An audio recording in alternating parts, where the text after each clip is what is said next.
Pemerintah siap serahkan hunian rumah bagi para buruh.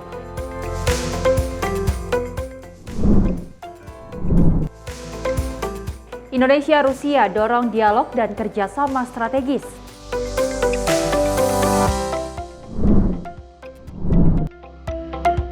Arisan online bodong berkedok investasi, para korban adakan sayembara.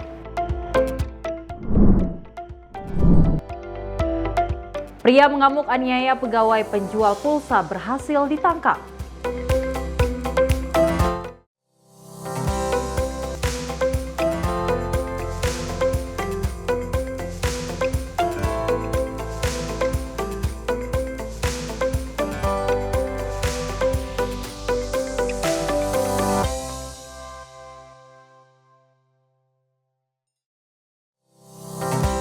Halo, selamat pagi pemirsa Simpo TV. Selamat pagi Sally, apa kabar hari ini? Baik ya, harus semangat, harus bisa terus memberikan informasi yang terbaik untuk pemirsa di rumah terkait dengan politikan, ekonomi, dan juga informasi menarik lainnya.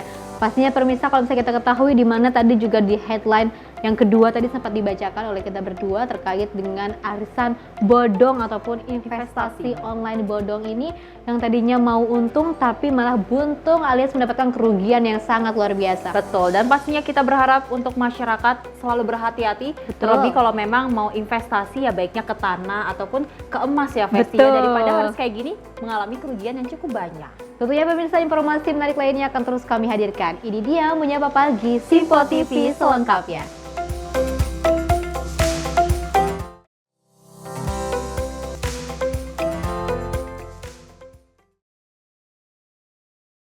Pemirsa, kita awali dengan berita utama. Menteri Sekretaris Negara Prasetyo Hadi memimpin rakor percepatan penyediaan sarana dan juga prasarana sekolah rakyat di Kantor Pekerjaan Umum Jakarta pada Senin 14 April 2025 yang lalu. Dan Mensesnek mengungkapkan sekurangnya akan ada 53 lokasi sekolah rakyat yang akan dimulai pada tahun ajaran 2025 hingga 2026. Rapat koordinasi penyediaan sarana prasarana sekolah rakyat diselenggarakan di Kantor Pekerjaan Umum Kebayoran Baru, Jakarta Selatan pada Senin 14 April 2025. Menteri Sekretaris Negara Prasetyo Hadi memimpin rakor tersebut. Dalam kesempatan itu, Mensesnek menjelaskan sekurangnya akan ada 53 lokasi sekolah rakyat yang akan dimulai pada tahun ajaran 2025-2026. 53 cikal sekolah rakyat tersebut merupakan aset dari Kementerian Sosial, pemerintah provinsi, pemerintah kabupaten, dan pemerintah kota yang tersebar di berbagai wilayah di Indonesia. 53 ini yang sudah bangunan sudah ada, yang existing, ada aset-aset yang punyanya Kemensos, kemudian ada punya pemerintah provinsi, punya pemerintah kabupaten kota yang mau kita optimalkan. Tapi tentunya di situ butuh perbaikan, butuh renovasi, butuh penambahan fasilitas supaya bisa dipakai untuk kegiatan belajar mengajar. Jadi hari ini kami berkoordinasi dengan teman-teman di BUMN yang nanti akan bertugas untuk melakukan perbaikan-perbaikan, renovasi-renovasi dari tempat-tempat yang sudah tersedia, aset-aset yang kita miliki, baik dimiliki oleh kementerian maupun lembaga maupun pemerintah provinsi maupun pemerintah kabupaten. Kita berharap dengan adanya fasilitas pendidikan ini dapat memutus rantai kemiskinan. Lebih lanjut, Mensesnek menyampaikan harapannya dengan adanya sekolah rakyat ini dapat memutus rantai kemiskinan. Sementara itu, Menteri Sosial Republik Indonesia Saifullah Yusuf menyatakan beberapa bangunan cikal sekolah rakyat yang sudah ada perlu sedikit renovasi. Existing sudah ada, cuma perlu beberapa renovasi, perluasan dan pengadaan untuk tambahan-tambahan, misalnya untuk toiletnya ditambah, ruang makannya ditambah, jadi ada sedikit renovasi.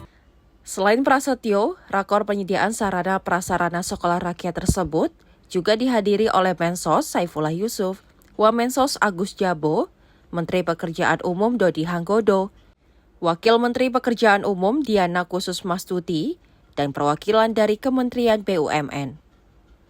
Dari Jakarta, tim redaksi Simpo TV melaporkan. Selain itu, Gubernur Jawa Barat Deddy Mulyadi juga meninjau situs Batu Tulis yang berada di depan Istana Batu Tulis, Kota Bogor. Dan menurut Dedi, pemirsa, bangunan saat ini tidak mempresentasikan sejarah dan juga kisah peradaban Sunda di balik prasasti batu tulis tersebut. Dan rencananya pemirsa akan merenovasi situs batu tulis di Kota Bogor agar lebih representatif sebagai bangunan kebudayaan. Didampingi Wali Kota Bogor Dedi Rahim dan Wakil Wali Kota Bogor Jenal Mutakin, Dedi Mulyadi mengunjungi situs sejarah atau prasasti batu tulis yang terletak di Kelurahan Batu Tulis, Kecamatan Bogor Selatan, Kota Bogor. Saat memasuki area dalam situs, Gubernur Jawa Barat langsung melihat prasasti batu tulis serta sempat menjajal telapak kakinya dengan pahatan tapak kaki yang diyakini merupakan tapak kaki milik Prabu Surawesesa. Dalam tinjauannya, Dedi Mulyadi menyatakan rencananya untuk merenovasi situs batu tulis di Kota Bogor agar lebih representatif sebagai bangunan kebudayaan. Menurutnya, bangunan 4x4 meter ini belum mencerminkan nilai estetika dan sejarah yang tinggi yang dimiliki situs batu tulis tersebut. Dedi menegaskan jika mendapatkan izin dari Kementerian Kebudayaan, renovasi akan segera dilakukan tahun ini. Ia juga mengatakan bahwa desain arsitektur akan disesuaikan dengan peradaban Sunda. Estetika dan sejarah yang sangat tinggi, bangunannya tidak menunjang sebagai bangunan kebudayaan. Saya nanti kalau diperbolehkan oleh Kementerian Kebudayaan, saya bangun tahun ini juga bangunannya, ya kan, dengan desain arsitektur yang disesuaikan dengan peradaban Sunda. Itu yang pertama. Yang kedua adalah setelah ini saya akan meminta tim peneliti, baik ahli geologi, kemudian ahli bahasa, kemudian ahli sejarah dan filologi, sehingga nanti ada buku yang bisa menjelaskan ini secara akademik, sehingga kita berkunjung ke tempat sejarah itu bisa memahami bahwa dulu kita pernah punya peradaban. Raja itu dilantik itu dengan membuat tulisan di batu yang itu abadi. Selain renovasi fisik, Gubernur Jawa Barat yang biasa disapa KDM ini berencana untuk mengundang para peneliti dari berbagai disiplin ilmu untuk menyusun kajian akademik terkait situs tersebut. Tim ini akan terdiri dari ahli biologi, ahli bahasa, ahli sejarah. Dari Kota Bogor, tim kontributor Simpo TV melaporkan. Dari pemerintah Kota Bandung, pemirsa, ini akan terus mengakselerasi penataan kabel udara yang selama ini dinilai semraut dan juga membahayakan. Perapihan kabel telah mencapai panjang total sekitar 123 km dan akan terus dilakukan secara bertahap hingga seluruh wilayah kota terbebas dari kabel udara. Wakil Wali Kota Bandung Erwin menilai penataan ini menyangkut keamanan dan estetika kota, terutama sebagai kota tujuan wisata. Dalam upaya tersebut, pemerintah Kota Bandung bekerja sama dengan Asosiasi Penyelenggara Jaringan Telekomunikasi dan operator-operator penyedia layanan di beberapa titik kabel-kabel yang melintang di udara mulai dirapikan. Sedangkan Kepala Bidang Infrastruktur dan TIK Diskominfo Kota Bandung Mahyudin menjelaskan bahwa penataan kabel telah dilakukan sejak 2022 dengan rincian 30 km pada tahun tersebut, 42 km di 2023, dan sekitar 40 km pada 2024. Sementara itu hingga April 2025 telah ditambahkan sekitar 11 km kabel yang dirapikan. Yang jelas mah yang perlu kita pastikan bahwa ini kita konsisten melaksanakannya. Setiap hari Selasa, alhamdulillah berkat dukungan dari teman-teman operator di bawah Asosiasi Abjatel. Kita sebenarnya sudah melakukan semacam komitmen dengan provider itu. Karena kita juga sering rutinnya ketemu sama mereka, provider itu kita sepakati bahwa kalau kabel itu sudah dirapikan, mereka melakukan penarikan kabel yang tidak merapikan lagi, kita akan potong. Ia menuturkan pemerintah telah menetapkan sanksi tegas kepada operator yang tidak patuh terhadap komitmen perapihan. Dengan kerjasama lintas pihak ini, Pemkot Bandung menargetkan kota ini dapat menjadi percontohan nasional dalam penataan kabel udara yang rapi dan terintegrasi, sekaligus mendorong peningkatan kenyamanan warga. Tim redaksi Simpo TV melaporkan. Pemirsa, Kamar Dagang Indonesia turut membantu mensukseskan program pemerintah yakni 3 juta rumah rakyat. Hal ini memang sejalan dengan salah satu dari quick win milik Kadin Indonesia, yakni pembangunan perumahan rakyat. Ketua Umum Kamar Dagang Indonesia Anidia Bakri mengunjungi Kampung Rawa di kawasan Tanah Tinggi, Jakarta Pusat guna meninjau proses renovasi dan pembangunan rumah bagi masyarakat setempat.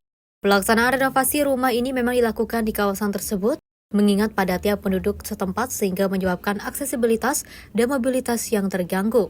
Anindya membeberkan renovasi rumah oleh Kadin Indonesia sebanyak 500 unit rumah dengan pembagian 200 unit di Jakarta, serta selebihnya ada di Provinsi Jawa Barat, Banten, Nusa Tenggara Timur, dan Bangka Belitung. Untuk anggaran sendiri, dirinya menyampaikan perbedaan logistik di tiap daerah menentukan harga yang juga berbeda. Kita mulai dengan renovasi rumah, totalnya 500-200 di Jakarta, selebihnya di Jawa Barat, Banten, NTT, dan Babel. Nah, tadi kita melihat sendiri serah terimanya. Di sini ada Pak WKU, Wakil Ketua Umum Thomas, yang kerja keras di lapangan, mulai mencari di mana rumah yang kita bisa lakukan tentunya renovasi. Nah, baik dari sanitasinya, airnya, luasnya, dan tentunya kuatnya.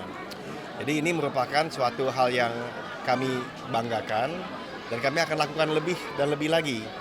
Nah, karena sayang sekali kalau kita berkiprah di Jakarta, tetapi banyak sekali tetangga kita yang rumahnya masih tidak layak huni.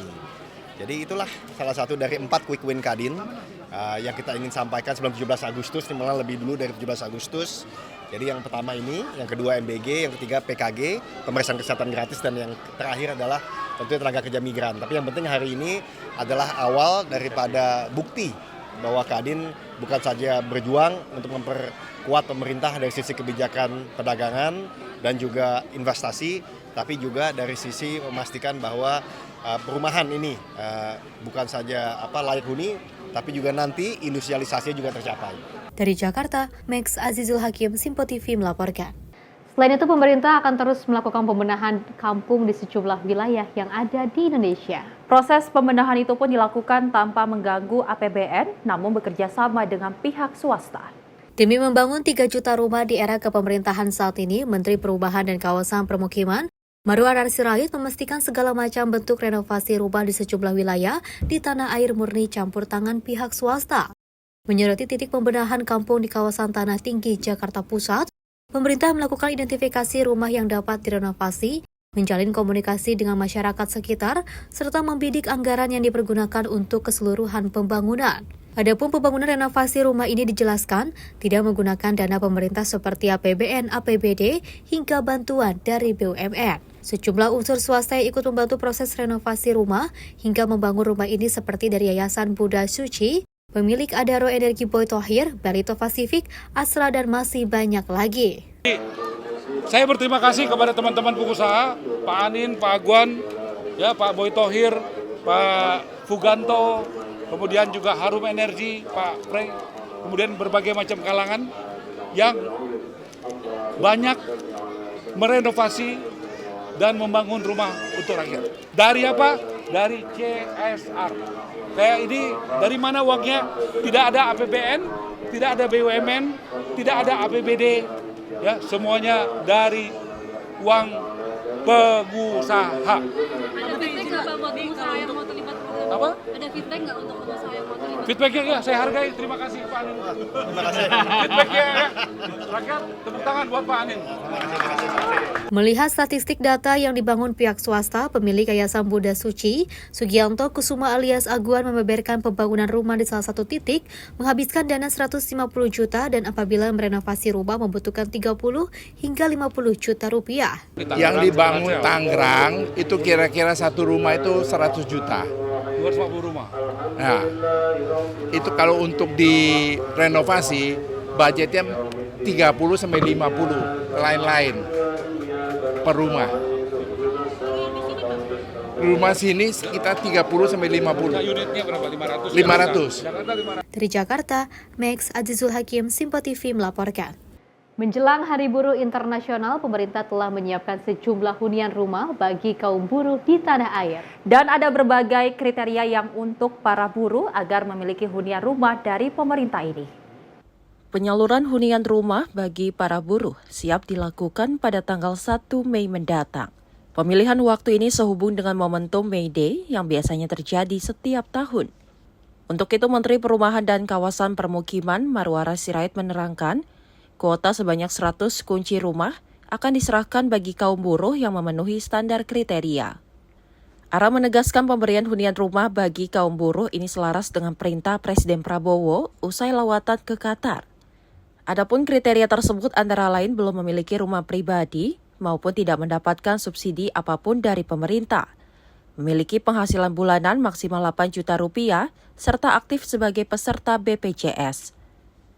Buruh nanti mulai per tanggal 1 kita serahkan kunci, 100 kunci rumah subsidi buat buruh di 1 May Day. Jadi Pak Prabowo sudah perintahkan saya 2 hari lalu untuk mempersiapkan 100 kunci memulai untuk buruh pekerja di Indonesia. Tujuan program ini untuk memberikan rumah layak huni dan berkualitas bagi buruh, dan menghargai, melindungi, dan mengembangkan aset bangsa. Dari Jakarta, Max, juru kamera Azizul Hakim, tim liputan Simpo TV. Masa pemerintahan dari Presiden Prabowo Subianto, Sally dan juga pemirsa, kita ketahui memang banyak sekali perubahan yang sangat signifikan, bahkan sangat positif bagi masyarakat Indonesia. Selain kemarin ada pembangunan terkait dengan sekolah rakyat, ini juga akan ada pembangunan rumah bagi para kaum buruh seperti itu. Sekali. Karena kita ketahui apapun pekerjaannya, apalagi ini pekerja buruh, ini pekerjaan yang sangat mulia. Betul, dan memang nantinya di tanggal 1 Mei, tepat di Hari Buruh Internasional, nantinya dari Marwara Sirait akan memberikan 100 rumah untuk bagi kaum buruh, di mana memang kriterianya adalah maksimal untuk gajinya sendiri pasti adalah 8 juta rupiah. Pemirsa, informasi menarik lainnya akan terus kami hadirkan usai jeda berikut ini.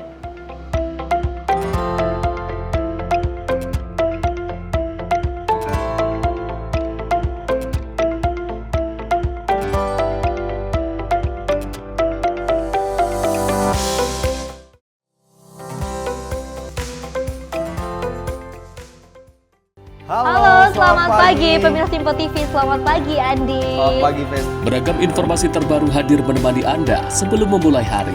Itu memang dari Menteri Perhubungan juga mendukung, Betul. dari Menteri Keuangan juga mendukung, dan kita sebagai masyarakat pun juga Harus mendukung. Mengangkat isu yang tengah menjadi pembicaraan paling hangat. Semarakan pagi Anda bersama Menyapa Pagi. Setiap Senin hingga Jumat pukul 6 pagi. Hanya di Simpo TV. Halo pemirsa, kami kembali hadir dengan sejumlah informasi yang kami himpun dari berbagai penjuru dunia. Rangkaian informasi yang membuat akhir pekan Anda begitu bermakna. Sebuah kelompok di Afrika Selatan memberikan layanan pertunjukan film dengan tenaga surya. Berita yang menjadi sorotan media dari dalam dan luar negeri. Kami hadirkan untuk menemani pekan Anda dalam Simpo Dunia Sepekan, Sabtu dan Minggu pukul 9 pagi. Hanya di Simpo TV. Halo, selamat malam pemirsa. Senang sekali rasanya kami mengisi ruang informasi Anda. Akhiri aktivitas Anda dengan rangkuman perkembangan peristiwa yang terjadi sepanjang hari. Sebelumnya kita saksikan ada sekitar 3.000 tamu undangan, sementara di Ibu Kota Nusantara ini ada sekitar 2.000 tamu undangan. Rangkaian informasi nasional dan mancanegara dirangkum sebagai penutup hari dalam Menyapa Malam. Setiap Senin hingga Jumat pukul 8 malam, hanya di Simpo TV. Kami hadir dengan rangkaian informasi dari berbagai penjuru dunia. Topik dan isu yang tengah menjadi sorotan mancanegara dikemas dengan lengkap untuk Anda.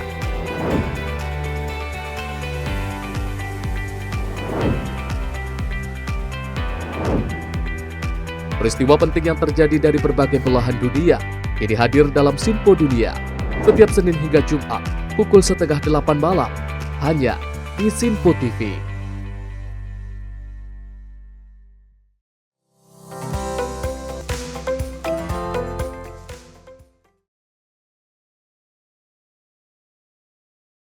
Terima kasih pemirsa, Anda masih menyaksikan Menyapa Pagi Simpo TV, dan kita lanjutkan informasinya, di mana setibanya di tanah air, Presiden Prabowo Subianto langsung menerima kunjungan Wakil PM pertama Rusia, Denis Manturov di Istana Merdeka. Keduanya membahas penguatan kerjasama strategis di bidang ekonomi, perdagangan, energi, dan juga investasi. Presiden RI Prabowo Subianto menerima kunjungan Wakil Perdana Menteri pertama Federasi Rusia Denis Manturov di Istana Merdeka Jakarta pada Selasa 15 April 2025. Pertemuan ini menjadi agenda pertama Prabowo Subianto setibanya di tanah air, usai menjalani kunjungan kerja ke sejumlah negara di kawasan Timur Tengah. Denis Manturov tiba di istana pada pukul 14.00 waktu Indonesia Barat dan disambut langsung oleh Presiden Prabowo bersama beberapa Menteri Kabinet Merah Putih, antara lain Menko Perekonomian Airlangga Hartarto, Mensesnek Prasetyo Hadi, dan Seskap Teddy Indrawijaya. Kehadiran delegasi Rusia juga disambut pasukan jajar kehormatan dari Pas Pampres. Sebelum pertemuan dimulai, Prabowo dan Manturov sempat berfoto bersama. Dalam pertemuan bilateral tersebut, Prabowo menegaskan komitmen Indonesia untuk memperkuat kerjasama strategis dengan Rusia, terutama di sektor ekonomi, perdagangan, industri, energi, pertanian, dan investasi. Sebelumnya pada pukul 7.35 pagi, Prabowo baru saja mendarat di Indonesia usai menyelesaikan lawatannya ke Uni Emirat Arab, Turki, Mesir, Qatar, dan Yordania. Tim redaksi Sinpo TV melaporkan. Pertemuan Prabowo dan juga Wakil PM Rusia membahas pemilihan dialog tingkat tinggi dan juga kerjasama strategis antara Indonesia dan juga Rusia. Dalam pertemuan tersebut, pemirsa, Menteri Koordinator Bidang Perekonomian Erlangga Hartarto ini menyampaikan bahwa Wakil Perdana Menteri Denis ini mengundang Presiden Prabowo Subianto untuk 2 acara penting. Pertemuan antara Presiden Prabowo Subianto dan Wakil Perdana Menteri Rusia Denis V. Manturov di Istana Merdeka Jakarta pada 15 April 2025 menjadi titik awal kembalinya dialog tinggi antara Indonesia dan Rusia setelah terhenti akibat pandemi COVID-19. Menteri Koordinator Bidang Perekonomian Erlangga Hartarto yang mendampingi Presiden menyampaikan bahwa Denis Manturov menyampaikan 2 undangan penting. Undangan tersebut antara lain untuk menghadiri Parade Nasional di Rusia dan Forum Ekonomi Internasional St. Petersburg. Erlangga menambahkan bahwa forum ini akan menjadi platform strategis untuk memperkuat kerjasama ekonomi dan penandatanganan beberapa nota kesepahaman. Saja Bapak Presiden menerima Deputy Prime Minister pertama Manturov dari Rusia, dan sebetulnya BPM Manturov hadir untuk dalam rangka high level dialog dengan Indonesia. Dan ini sudah kemarin sempat terhenti akibat COVID, dan ini akan dimulai kembali. Dan dalam rombongannya kemarin di PM Manturov juga menggelar malam kebudayaan di Raffles Hotel. Nah, kemudian dalam pertemuan tadi DPM Manturov mengundang Bapak Presiden, satu untuk hadir dalam parade di Rusia, dan yang kedua dalam SPIF, St. Petersburg Economic Forum, di mana dalam St. Petersburg Economic Forum itu diharapkan Bapak Presiden bisa hadir, dan ada beberapa milestone kerjasama yang akan dibuat Memorandum of Understanding. Nah, itu termasuk beberapa kerjasama ekonomi maupun kerjasama strategis. Erlangga kemudian mengungkapkan bahwa dalam pertemuan tersebut dibahas potensi pembukaan rute penerbangan langsung antara Moskow dan Indonesia. Selain itu, pemerintah Rusia juga mengusulkan sistem pembayaran yang lebih mudah bagi wisatawan Rusia di Indonesia. Erlangga menyebutkan bahwa kerjasama investasi menjadi topik utama, serta perkembangan perjanjian perdagangan bebas atau FTA antara Indonesia dan Eurasia yang diharapkan dapat menunjukkan kemajuan signifikan. Tim redaksi Sinpo TV melaporkan. Kita beralih ke informasi lainnya. Juru bicara Kementerian Pertahanan RI periode 2019 hingga 2024, Danhil Anzar Simanjuntak memberikan pembekalan kepada para perwira siswa sekolah, staf dan komando Angkatan Darat di Bandung, Jawa Barat pada Selasa 15 April 2025. Danhil menyampaikan materi yang diterbitkan yaitu bertajuk Komunikasi Efektif bagi Pertahanan dan juga Militer Indonesia. Juru bicara Kementerian Pertahanan RI periode 2019-2024, Danhil Anzar Simanjuntak memberikan pembekalan kepada para perwira siswa atau pasis sekolah staf dan komando Angkatan Darat Seskoat di Bandung, Jawa Barat. Dalam kesempatan itu, Danhil menyampaikan materi bertajuk Komunikasi Efektif bagi Pertahanan dan Militer Indonesia. Sesi berlangsung aktif dan interaktif memperlihatkan tingginya minat terhadap pentingnya peran komunikasi dalam mendukung tugas strategis pertahanan. Agenda ini sekaligus menjadi respon atas masukan dan otokritik yang disampaikan Presiden RI Prabowo Subianto terkait pentingnya koreksi diri di seluruh elemen pemerintah termasuk sektor pertahanan. Materi ini juga dalam rangka upaya memperkuat sinergi antara strategi pertahanan nasional dan komunikasi publik, termasuk pentingnya menjalin relasi yang produktif dengan media massa. Dalam sesi pembekalan, Danhil menekankan bahwa komunikasi yang jernih, tegas, dan adaptif menjadi elemen vital dalam menghadapi tantangan di era informasi terbuka, terutama bagi institusi strategis seperti militer dan pertahanan. Ia juga memaparkan analisnya terhadap gaya komunikasi para Presiden RI, khususnya Presiden ke-6 Susilo Bambang Yudhoyono dan Presiden Prabowo Subianto yang dinilai berhasil membangun narasi publik melalui pendekatan yang khas dan efektif.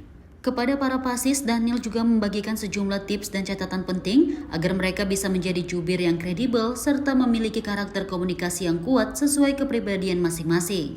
Dhanil hadir dengan latar belakangnya sebagai komunikator publik yang saat ini ia menjabat sebagai Wakil Kepala Badan Penyelenggara Haji RI serta dikenal luas dengan pengalamannya sebagai juru bicara Prabowo Subianto, Presiden RI. Tim redaksi Sinpo TV melaporkan. Pemirsa, Ketua Umum DPP Gerakan Rakyat Indonesia Bersatu, Jaya Hercules Rosario de Marsal, berkunjung ke rumah Presiden ke-7 RI Joko Widodo di Solo. Dalam kunjungan tersebut, pemirsa, Hercules juga angkat bicara soal ijazah Jokowi yang kembali jadi polemik saat ini.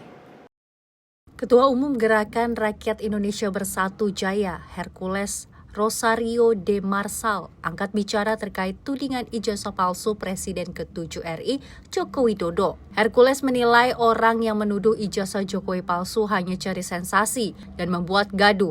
Menurutnya, jika ijazah tersebut palsu, maka Jokowi tidak bisa maju sebagai wali kota Solo hingga presiden. Disinggung soal isu ijazah Jokowi yang kembali muncul dan digugat ke Pengadilan Negeri Kota Solo, dia berkeyakinan bahwa ijazah Jokowi asli. Hercules mengatakan untuk oknum-oknum yang meragukan keaslian ijazah untuk berhenti mencari permasalahan. Karena menurutnya meragukan hal tersebut tidak perlu, karena sudah prosedur dan sesuai hukum yang berlaku. Mengenai kabar adanya orang yang akan menggeruduk rumah Jokowi dan ingin melihat ijazah asli, Hercules menegaskan bahwa Indonesia adalah negara hukum. Ditanya alasan datang ke Solo temui Jokowi, Hercules mengatakan dirinya sebagai teman lama semasa Jokowi menjabat sebagai Gubernur DKI Jakarta. Udah itu kan udah pasti ijazah benar kok, wali kota, gubernur, presiden, wah apa ini orang-orang itu ijazah palsu apa? Ya, ijazah palsu nggak mungkin lah jadi wali kota, dari gubernur jadi presiden gitu lah. Jadi nggak usah kita cari-cari masalah untuk bikin sensasi, bikin gaduh-gaduh gitu lah. Intinya ijazah itu mulai dari wali kota Solo.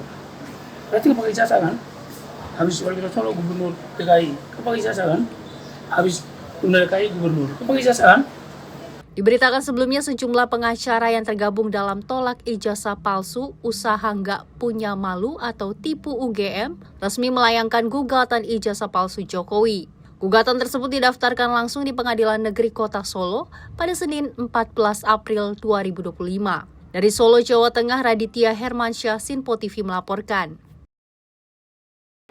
Memang ujian yang berdatangan kepada Presiden ke-7 Joko Widodo ini selalu ada saja ya, tapi kita ketahui bahwa respon dari Presiden ke-7 RI Joko Widodo selalu positif dan juga tidak mengambil pusing apapun yang dibicarakan di belakang ataupun mau di depan seperti itu. Kemarin juga sempat menyinggung terkait dengan ijazah yang berada di ataupun ijazah yang dilakukan oleh Wakil Presiden Gibran Rakabuming Raka juga dituding palsu, dan ini juga menyosor langsung kepada Presiden ke-7 Joko Widodo terkait dengan ijazah ini. Tapi dari pihak Joko Widodo, baik dari anak-anaknya ataupun istrinya, ini tidak akan mengambil pusing apapun yang terjadi dan juga hujatan-hujatan mungkin dari netizen, karena seorang manusia pasti tidak akan ada benarnya gitu kan di mata seorang yang memang selalu salah.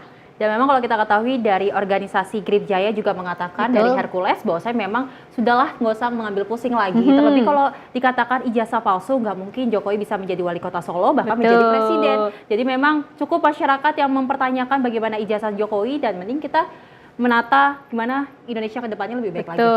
Tentunya jadi untuk menjadikan seorang kepala daerah, apalagi untuk menjadi seorang pimpinan negara harus lolos yang namanya administrasi negara seperti itu ya. Dan pasti juga ini sudah ada screeningnya, sudah ada ujinya, dan ini pastinya terpercaya. Pemirsa, informasi menarik lainnya akan terus kami hadirkan usai jeda berikut ini.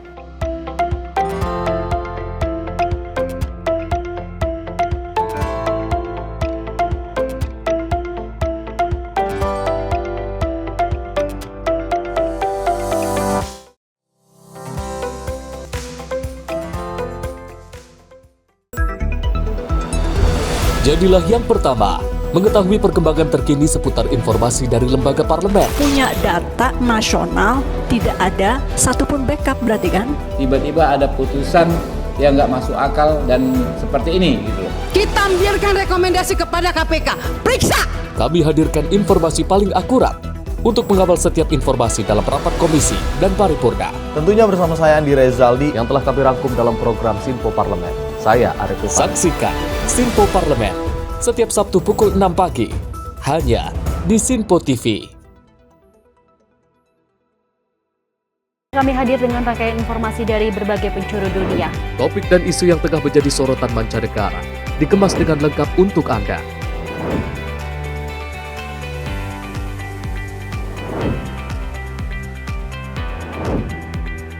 Peristiwa penting yang terjadi dari berbagai belahan dunia kini hadir dalam Sinpo Dunia setiap Senin hingga Jumat pukul 7:30 malam hanya di Sinpo TV.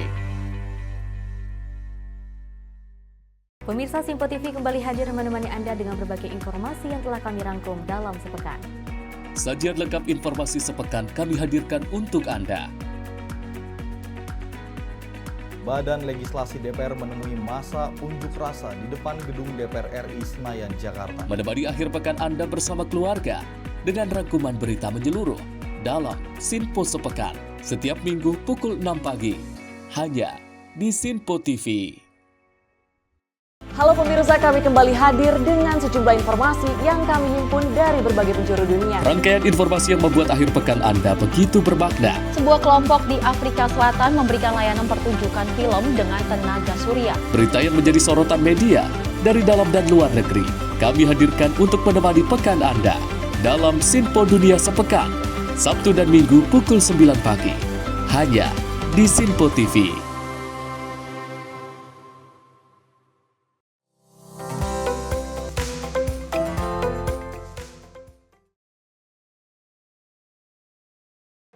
Selamat pagi pemirsa, Anda masih menyaksikan Menyapa Pagi Sinpo TV dan kita lanjutkan informasinya terkait peristiwa di mana seorang guru ngaji tega mencabuli atau sodomi sejumlah anak didiknya hingga berkali-kali. Akibat perbuatan bejat pelaku, para korban mengalami trauma yang mendalam. Dalam video amatir, terlihat pelaku berinisial AA tengah digiring oleh polisi dan sejumlah pengurus lingkungan pada hari Minggu petang tanggal 13 April 2025. Warga yang emosi tidak henti-hentinya mengumpat pelaku. Mereka tidak habis pikir pelaku yang dikenal sebagai seorang guru ngaji tega berbuat asusila terhadap muridnya. Pencabulan itu terjadi di rumah kontrakan pelaku di Gang Siap RT 6 RW 2, Kelurahan Serua, Kecamatan Ciputat, Tangerang Selatan, Banten. Terbongkarnya aksi pelaku berawal saat salah seorang korban menceritakan apa yang dialaminya kepada seorang teman. Kemudian teman korban menceritakan kembali kepada sang ibu. Terkejut mendengarnya, ibu teman korban selanjutnya menyampaikan apa yang dialami korban kepada ibunya. Ibu korban yang mendapatkan informasi seperti itu segera melapor kepada pengurus lingkungan dan beramai-ramai menangkap pelaku yang sedang berada di rumah kontrakannya. Pelaku yang tidak berkutik kemudian mengakui perbuatannya dan didapati 3 orang anak telah menjadi korban dan ada kemungkinan lebih dari itu. Diketahui pelaku tinggal dan ngontrak di lokasi tersebut baru 2 bulan lamanya dan pelaku mengaku kepada warga sebagai seorang guru ngaji, bahkan pelaku dikenal baik oleh warga. Pemilik kontrakan mengatakan pelaku baru 2 bulan mengontrak dan dari awal sudah curiga dengan tingkah laku pelaku yang sering mengajak anak-anak main ke kontrakannya. Bahkan anaknya hampir menjadi korban saat mengajaknya berenang. Dan modus pelaku melakukan aksinya dengan iming-iming mengajak ngaji anak-anak di dalam kontrakan. Ada anaknya tetangga saya bilang sama ibunya, katanya temannya itu celananya diturunin sama si abang itu gitu. Nah akhirnya ditelusurin, ya akhirnya ketahuan lah itu anak-anaknya siapa aja, terus berapa kali, di mana. Iya betul Pak, sambilannya itu sekarang dia driver sayur kerja. Ya ini kan nggak ngomong secara langsung, cuma dia ngajakin anak-anak, ayo ngaji sama abang, bilang gitu. Cuman saya bilang sama anak saya nggak usah deh, ngaji tempat lain aja, karena saya udah curiga. Kejadian pencabulan tersebut terjadi sebelum bulan puasa kemarin dan 3 orang anak laki-laki menjadi korban. Pelaku juga mengakui perbuatannya terhadap para korban lebih dari sekali. Kemarin entar jam 5:30 lah. Karena udah tahu pengakuan anak begini, baru saya informasi ke pelaku, lalu saya tanggap di sini. Gitu. Kalau pengakuan yang ngaku yang 6 tahun itu 2 kali, terus yang ini 2 kali, yang 9 tahun sama 3 kali atau 4 kali gitu. Pengakuan pelaku. Ya geram Pak, cuman ya kita Ya pengen kalau nggak tahu hukumannya udah habisin di sini kemarin Pak. Kalau nggak ingat-ingat begitu. Pelaku pun sudah mendekam di sel tahanan Mapolres Tangerang Selatan. Hingga saat ini, polisi belum bersedia memberikan keterangan dengan alasan masih dalam tahap penyelidikan dan penyidikan dari kasus tersebut. Dari Tangerang, Muji Platumairisa, Sinpo TV melaporkan. Merasa kecewa menjadi korban penipuan arisan online dan berinvestasi bodong, para korban membuat sebuah sayembara.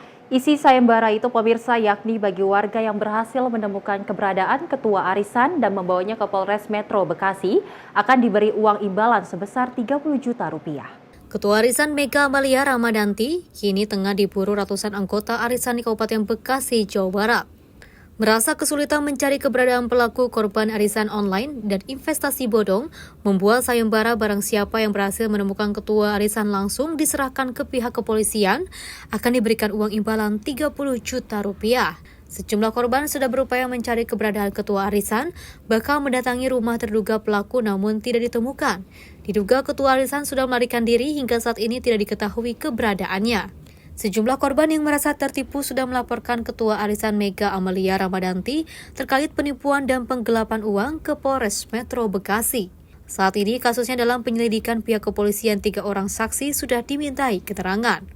Buat kalian yang lihat Vega Amalia bawa ke Polres, kita kasih uang cash 30 juta. Kita kasih 30 juta cash. Tunai. Sayembara ya? Iya, ini sayembara. Buat siapapun yang seret nih.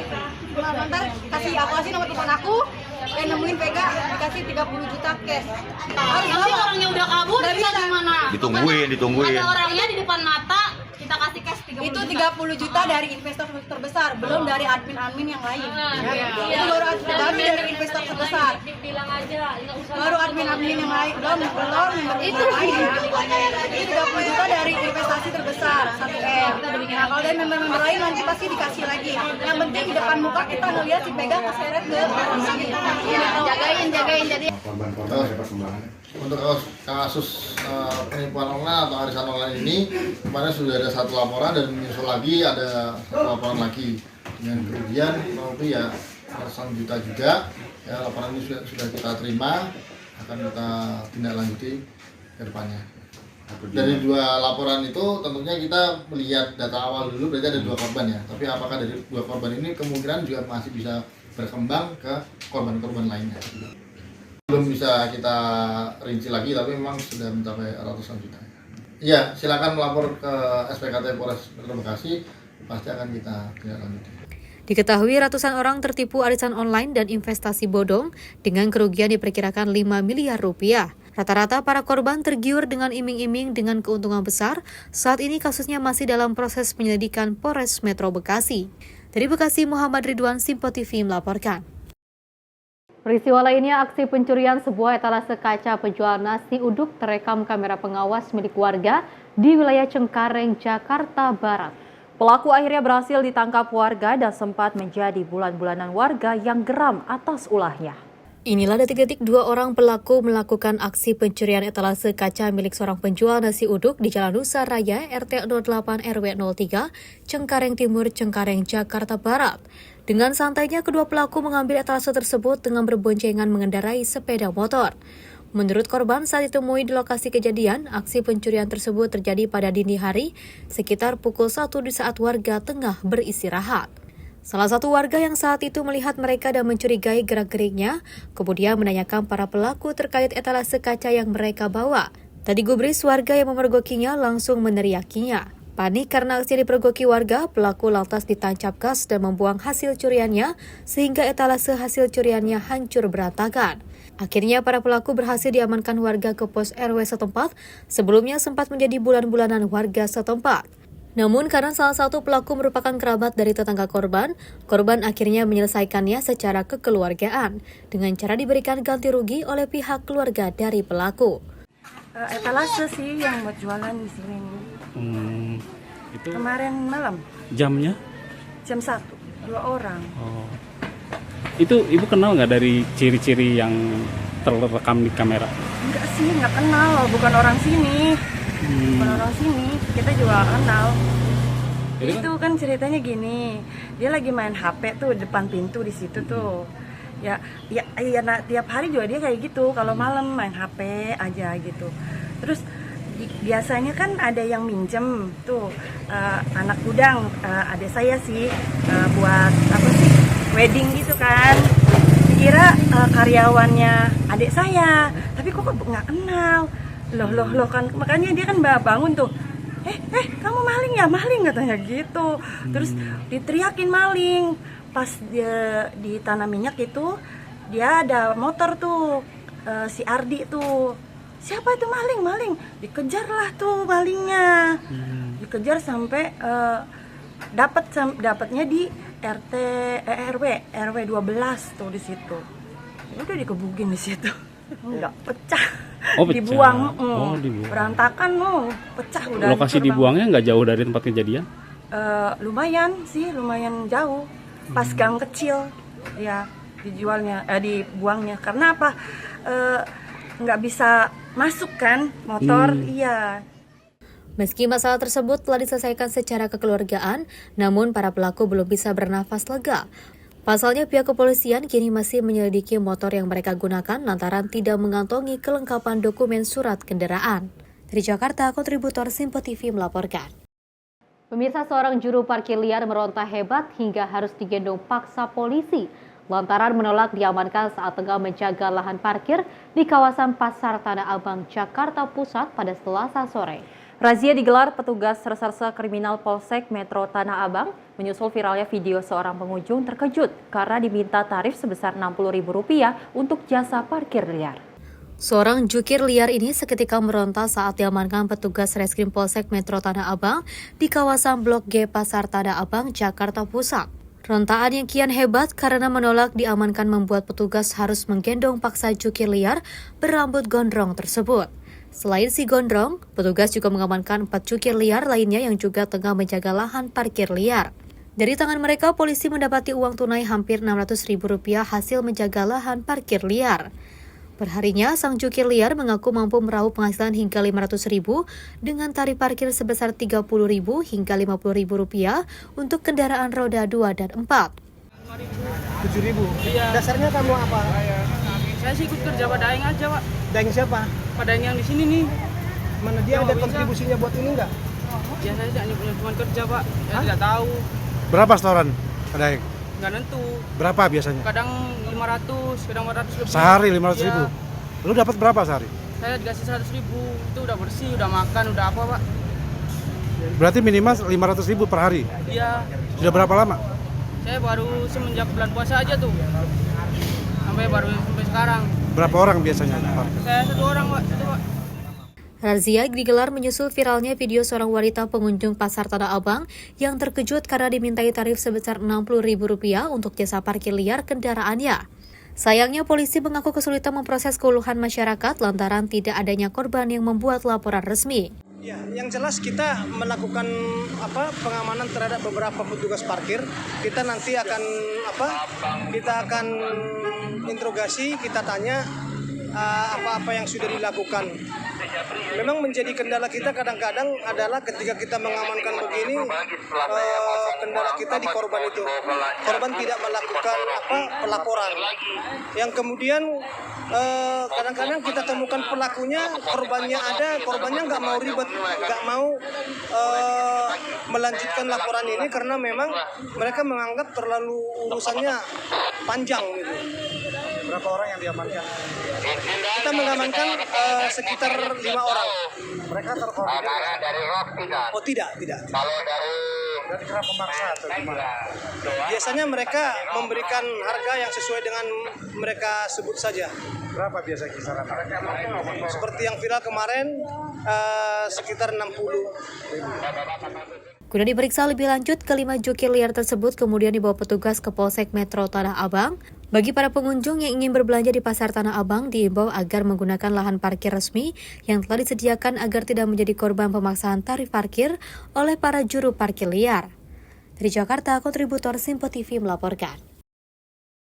Tentunya adanya juru parkir liar pasti meresahkan masyarakat Indonesia. Ini ada beberapa tarif yang sangat mengejutkan. Untuk roda 2 ditarifkan Rp30.000, bahkan untuk roda 4 ini ditarif Rp50.000 ataupun hingga Rp60.000. Dan pastinya ini kalau kita ketahui memang tidak ada laporan resmi kepada pihak kepolisian dari para korban. Jadi kalau kita ketahui memang ini hanya diamankan saja, tapi mudah-mudahan ke depannya juru parkir liar yang juga menarifkan harga yang sangat fantastis ini bisa diamankan segera. Betul, dari pihak kepolisian juga menghimbau kepada masyarakat ataupun pengunjung yang ingin ke Tanah Abang untuk memarkirkan kendaraannya di parkiran resmi dari Tanah Abang sendiri, ataupun memang dari pemerintah sudah meluangkan tanah-tanahnya yang memang untuk diparkirkan kendaraan. Jadi berharap biar tidak ada lagi parkir yang memang kita ketahui tarifnya hingga Rp60.000, Festi. Betul, pemirsa, informasi lainnya akan kami hadirkan usai jeda berikut ini.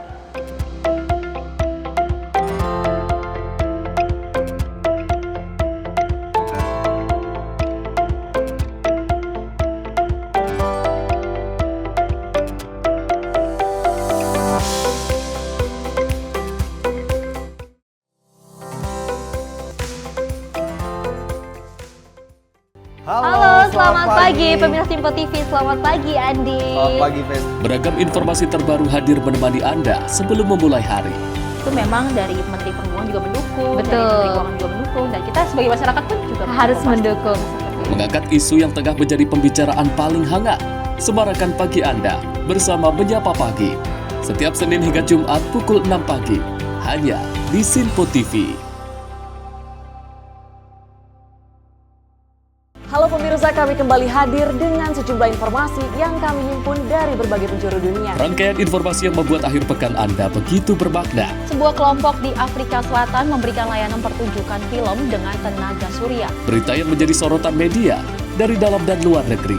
Kami hadirkan untuk menemani pekan Anda dalam Simpo Dunia Sepekan, Sabtu dan Minggu pukul 9 pagi. Hanya di Simpo TV.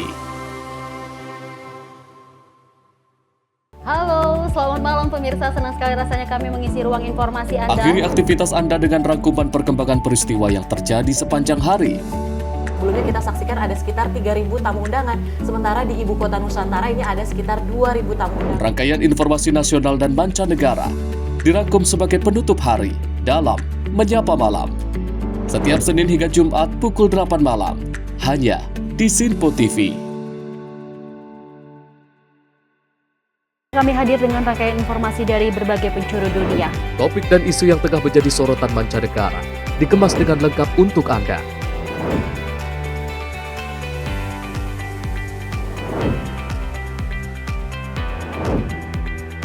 Peristiwa penting yang terjadi dari berbagai belahan dunia ini hadir dalam Simpo Dunia setiap Senin hingga Jumat pukul 7:30 malam, hanya di Simpo TV.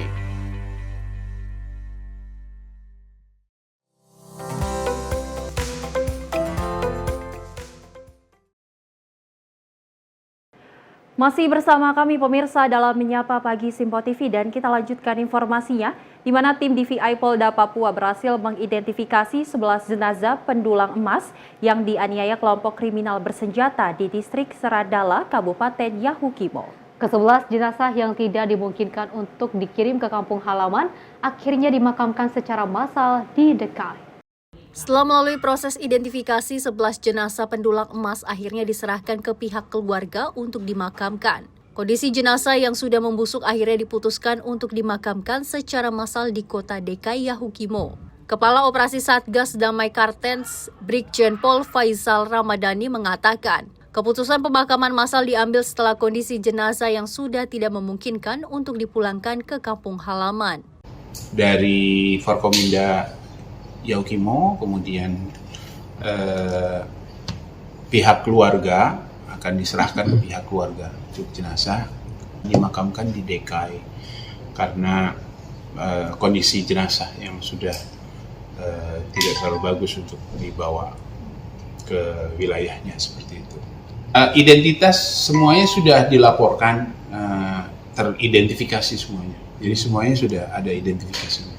Jadi kalau data menyusulnya, tapi semua teridentifikasi. Hingga saat ini aparat gabungan TNI Polri masih terus melakukan pencarian korban selamat dan juga korban tewas yang ada di lokasi penambang emas. Dari Jayapura, Rifando Nai, Simpo TV melaporkan. Satgas Damai Kartens kembali menemukan 2 pendulang emas yang berhasil selamat dari kekejaman kelompok kriminal bersenjata di distrik Seradala, Kabupaten Yahukimo. Keduanya kini telah dievakuasi ke DKI. Keduanya kini pemirsa tengah mendapatkan perawatan medis serta pendampingan psikologis. Kedua korban yang berhasil selamat yaitu Johannes Adu dan Suwito. Keduanya ditemukan aparat di Tanjung Pamali, distrik Seradala. Mereka berhasil kabur dari sergapan KKB setelah melarikan diri ke arah hutan ketika mendengar rekan-rekannya telah dianiaya KKB. Aparat yang menemukan kedua korban selamat tersebut langsung mengevakuasi keduanya ke kota DKI dan langsung dianut oleh Bupati Yahukimo Didimus Yahuli. Tiba di DKI, keduanya kemudian mendapatkan perawatan medis dan pendampingan psikologis. Kedua korban mengaku jika tidak mengetahui rekan-rekan mereka yang lain, karena ketika mereka mendengar ada KKB langsung berusaha untuk menyelamatkan diri. Untuk kepala ya lah, kepala api. Iya. Sempat kenal Ferry sama Charlie nggak? Yang dua dicariin, Ferry sama Charlie. Kalau Aidil nih kenal, yang ditemukan ini. Ferry sama Charlie. Kalau Charlie saya tidak kenal. Ferry? Korban saya. Kalau Ferry? Tahu. Ferry? Itu beda ya? Beda bang. Itu kelompok Sangir. Itu kelompok Sangir itu beda. Ibu Bos kenal Ibu Bos? Ibu Gebi kenal. Ibu Gebi nggak kenal? Istrinya kepala dusun? Istri kepala dusun. Satunya itu Jeritina saja. Hah? Jeritina di Kaden. Sementara, Kapolda Papua, Irjen Pol Patrick Renwarin mengatakan pihaknya saat ini fokus pada pencarian korban selamat, evakuasi, dan pengejaran pelaku. Menyelamatkan korban-korban yang pelaku-pelaku yang selamat. Yang kedua, evakuasi korban meninggal untuk ditindaklanjuti oleh keluarganya, dan kemudian yang ketiga adalah upaya penegakan hukum. Yang rekan-rekan mau tanya terkait dengan penegakan hukum, sampai hari ini kami sedang melakukan penyelidikan secara intens melalui berbagai macam sumber yang bisa kami pakai untuk mengidentifikasi para pelaku. Memang ada pelaku yang ada beberapa kelompok yang kemudian lewat beberapa platform media sosial mengatakan bahwa mereka bertanggung jawab ataupun mereka pelakunya.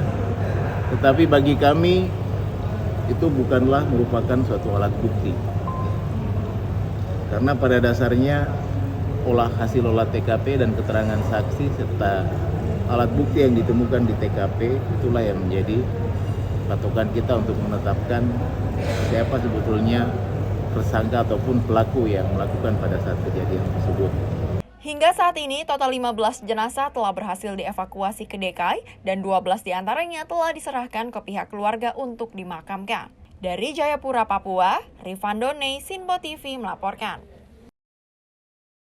Informasi lainnya, sebanyak 26 ternak di Kabupaten Gunung Kidul, Yogyakarta mati akibat terjangkit antraks.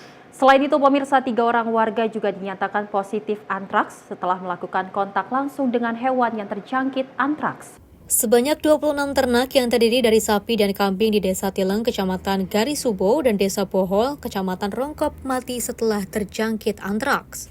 Kematian puluhan hewan tersebut terjadi sepanjang bulan Februari hingga Maret 2025 lalu. Kepala Dinas Peternakan dan Kesehatan Hewan Gunung Kidul, Wibawanti Wulandari mengatakan, kasus kematian hewan yang mati secara mendadak pertama kali dilaporkan pada 5 Februari 2025 lalu. Kemudian dalam kurun waktu 2 bulan, pihaknya mendapatkan laporan sebanyak 23 sapi dan 3 kambing.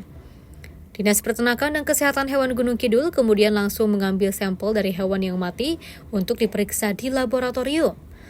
Hasilnya, puluhan ternak yang mati tersebut dinyatakan positif terpapar antraks. Dinas Peternakan dan Kesehatan Hewan Gunung Kidul lalu melakukan pelacakan dan juga penyemprotan formalin di lokasi hewan ternak yang terpapar antraks. Pihaknya mengaku kesulitan dalam men-tracing kasus ini karena hewan yang mati akibat antraks justru disembelih dan juga dagingnya dijual keluar daerah. Selain itu, dari kasus antraks ini setidaknya ada 3 orang yang terpapar akibat melakukan kontak langsung dengan hewan ternak yang mati. Berdasarkan laporan dari teman-teman di lapangan untuk kita mencari sebenarnya jumlahnya berapa. Itu ada 23 untuk sapi dan 3 untuk kambing. Jadi sakit dipanggilkan petugas, paginya ternyata mati gitu ya, mati. Kemudian kita sempat mengambil sampel, ternyata uji sampel darah dan tanah yang dilakukan di itu memang mengarah ke antraks. Segera kita melakukan penyiraman formalin sekitar lokasi itu. Kemudian kita memberikan antibiotik di beberapa kambing yang memang berada di lokasi itu. Di mana penyiraman formalin itu dilakukan benar-benar kalau bisa sampai kita biasanya mengambil sampel itu nanti diuji berkali-kali sampai ujinya itu negatif, Mas, penyiraman formalinnya. Tapi biasanya ada beberapa yang langsung dijual, tapi kebanyakan disembelih duluan. Dan itu memang cukup merepotkan di kita, dalam arti kita harus ekstra karena ketika melakukan pemotongan di kandang, kemudian bangkainya ini dibawa keluar sama masyarakat dan dalam jangka jalan yang nggak cukup jauh sampai tempat kol untuk untuk ngangkut. Nah ini kan darah menetes sampai mana-mana nih. Mendapatkan laporan dari Puskesmas bahwa terjadi kematian pada ternak sapi di daerah Desa Dileng dan Rongkop. Kemudian kita tim terjun ke lapangan untuk melakukan penyelidikan epidemiologis ataupun pelacakan ke lokasi. Dari orang-orang yang kontak itu ternyata kita temukan ada 4 orang yang kontak, kemudian terdapat gejala-gejala antraks, yaitu infeksi pada kulit. Kita menggunakan swab atau usap pada eskar kulit. Kemudian kita kirim pemeriksaan ke Balai Besar Labkesmas Yogyakarta. Nah, dari 5 orang, 4 yang di klaster Desa Kaluran Tileng itu 3 orang positif usap eskar kulit itu adalah antraks. Dan yang 1 adalah negatif suspek ya. Kemudian dari orang-orang yang kontak tadi sekitar 25 orang kita berikan profilaksis selama 3-5 hari, dalam arti untuk mencegah agar sampai kalau terkena infeksi bisa mati bakterinya sehingga tidak menimbulkan gejala penyakit. Nah, sehingga sampai saat ini di klaster Rongkop dan Subo ini yang sudah kita tracking memang ada 5 orang yang 3 positif dan 2 suspek, dan dari yang informasi terakhir dari yang kontak erat pun tidak ada yang mengalami sakit dan sembuh saat ini. Selain 5 orang yang kontak dengan ternak yang terpapar antraks, petugas juga masih mengawasi sebanyak 25 orang yang turut berkontak langsung dengan hewan ternak yang mati. Pemantauan dilakukan selama 60 hari ke depan untuk meminimalisir penularan. Dari Gunung Kidul, kontributor Simpo TV melaporkan. Tidak butuh waktu yang lama, pria pelaku penganiaya pegawai penjual pulsa di Jalan Tuba 2, Medan, Sumatera Utara, akhirnya ditangkap unit Reskrim Polsek Medan Area pada Selasa sore. Dan petugas turut menyita barang bukti sebuah tongkat dan juga kursi plastik yang digunakan pelaku untuk memukul korban. Tersangka inisial AP ditangkap petugas bersembunyi tidak jauh dari areal jembatan bawah tol Jalan Denai, Medan, Sumatera Utara. Warga Kelurahan Tegal Sari Mandala 3, Kecamatan Medan Denai, Sumatera Utara ini tidak dapat berkutik saat petugas menangkapnya dan memboyongnya ke dalam mobil. Dari penangkapan tersangka, petugas menyita barang bukti tongkat dan kursi plastik yang dijadikan alat untuk memukul dan melempar korban yang merupakan mahasiswa salah satu perguruan tinggi negeri di Medan.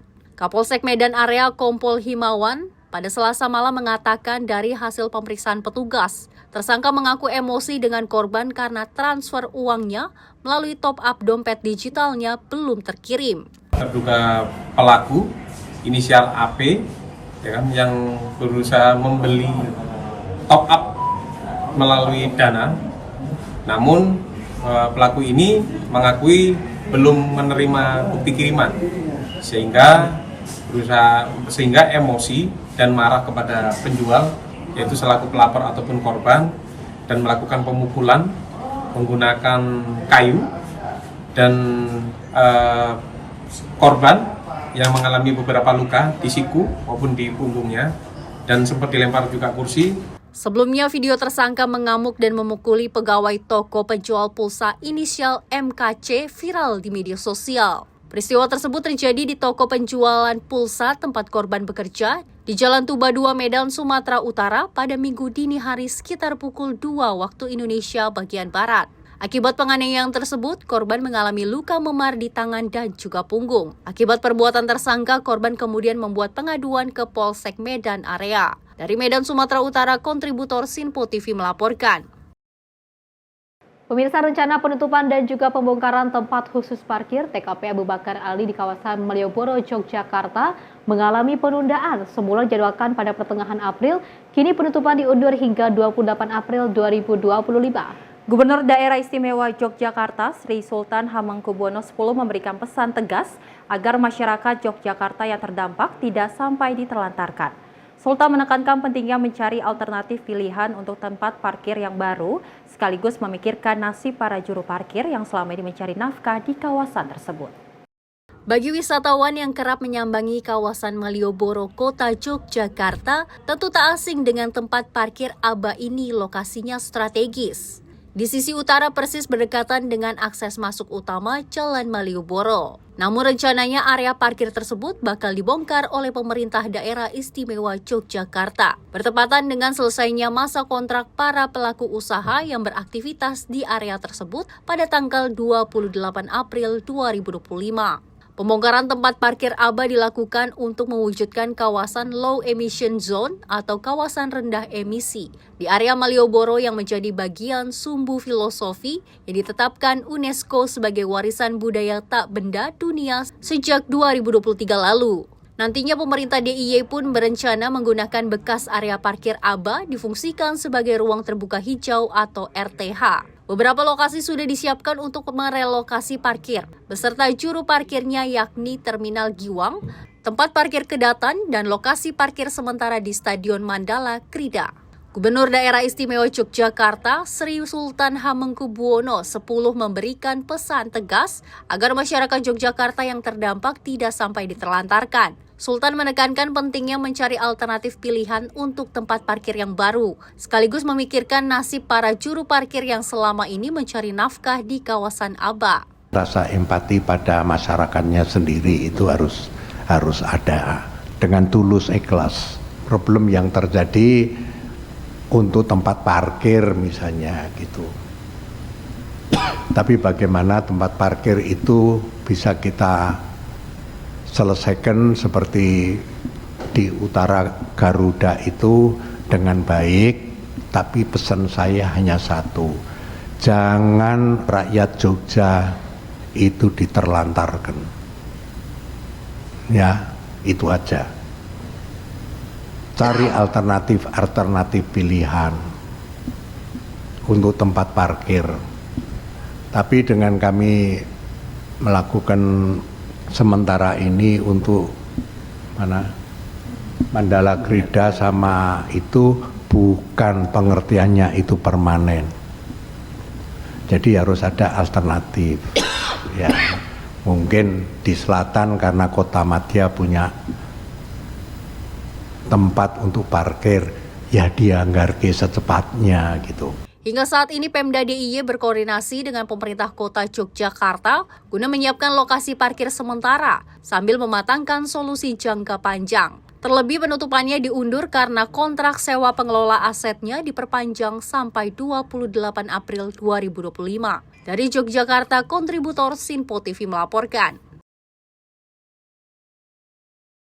Ya pemirsa, siapa sih yang gak kenal dengan daerah istimewa Yogyakarta ya? Pasti dengan sejuta banyak tradisi dan budaya, juga banyak sekali wisatanya di sana. Bahkan ini sampai digandrungi oleh turis mancanegara, dan pastinya juga di setiap tempat wisata banyak sekali tempat lahan parkir, dan kita berharap dengan adanya lahan parkir yang mungkin ini di kawasan Aba ini akan ditunda hingga 28 April dan pastinya ini akan tidak akan mentelantarkan para juru parkir di sana. Dan ini kan kawasan ini akan menjadikan sebuah kawasan RTH untuk penghijauan nantinya. Dan memang dari Gubernur Daerah Istimewa Yogyakarta Sultan Hamengkubuwono X juga menegaskan bahwasanya memang dia tidak ingin warga Yogyakarta ditelantarkan, terlebih bagi juru parkir yang memang mencari nafkah di kawasan tersebut agar memang dicarikan alternatif parkir yang memang bisa mereka bekerja kembali, Festi. Betul. Dan mudah-mudahan dimanapun Anda berada yang akan ke kawasan Yogyakarta harus waspada, hati-hati karena juru parkir liar ini masih merana di mana-mana. Pemirsa, informasi tadi sekaligus mengakhiri jumpa kita. Saya Festi Ramadi dan saya Selis Regar. Terima kasih dan sampai jumpa.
Simpo TV, News, Sport, Entertainment.